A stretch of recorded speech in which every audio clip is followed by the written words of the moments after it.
We have a team of 9 paramedics, full-time paramedics employed by the charity, which is unusual within the air ambulance world. Most are seconded from ambulance services. We employ our own.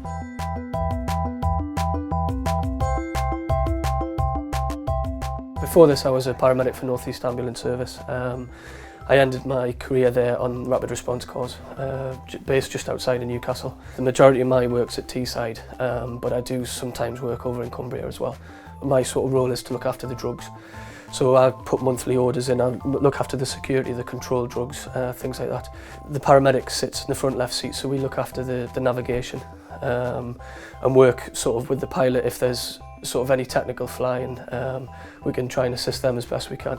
We're working with sort of consultants in an accident emergency medicine and anaesthetics, and it's a real sort of privilege. I mean, you know, the learning curve's massive, and medically we're doing things, interventions that we would never be able to do as a solo paramedic.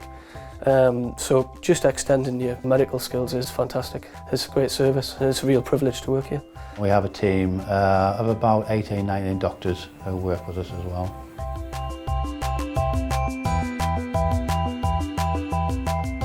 I'm a consultant in emergency medicine, or A&E, so that's where I spend most of my week, and then 1 day a week I'm here at GNAS providing the HEMS, the Helicopter Emergency Medical Service. What we want to be sure of is that we're actually delivering a very skilled and competent team, looking at the whole care that we provide. So we can't just take any doctor, we have to take doctors with specific experience and skills. We then have to train them to very rigorous standards.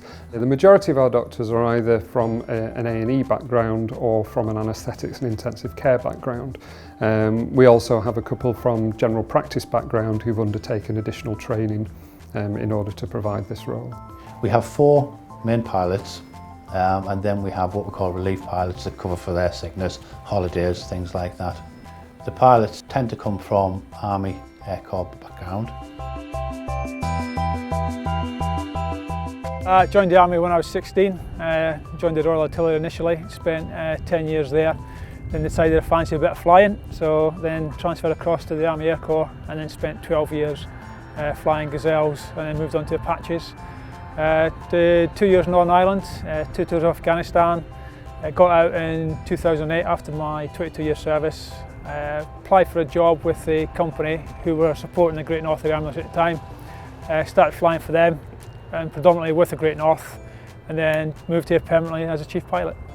It is very, very challenging. Some of the places we have to land the aircraft, very tight spaces, weather conditions, things like that. So it's a very challenging environment for them, but they are very, very highly skilled. Road landings are really challenging, not for the fact that they're on a safe area, but obviously got cars moving.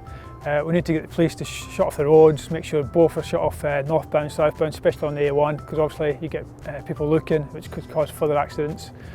Public areas as well, again we have to make sure there's police presence there so they can clear the public away. Mountains are a different ball game. Obviously we've had a lot of experience in the sort of mountains, especially in the Lake District, because military do a lot of training up there. The way you approach things are a lot harder, a lot different, because you've always got to have an escape route. And that basically means if you have an engine failure, you can still fly the aircraft safely away. It does take a certain type of character to work well in this sort of environment. Things are very unpredictable and you have very limited resources with you.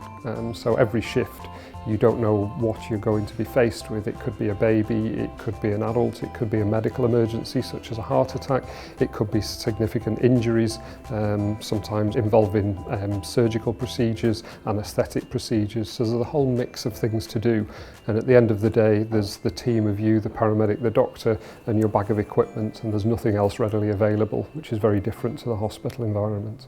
There are times when you leave your shift with a very satisfied feeling, and that's particularly where you've been to very significant jobs with very severe injuries and patients who you know if you hadn't been able to provide that level of skill and medical intervention at that time, it's unlikely those patients would have ever reached hospital. The job satisfaction is great, you know.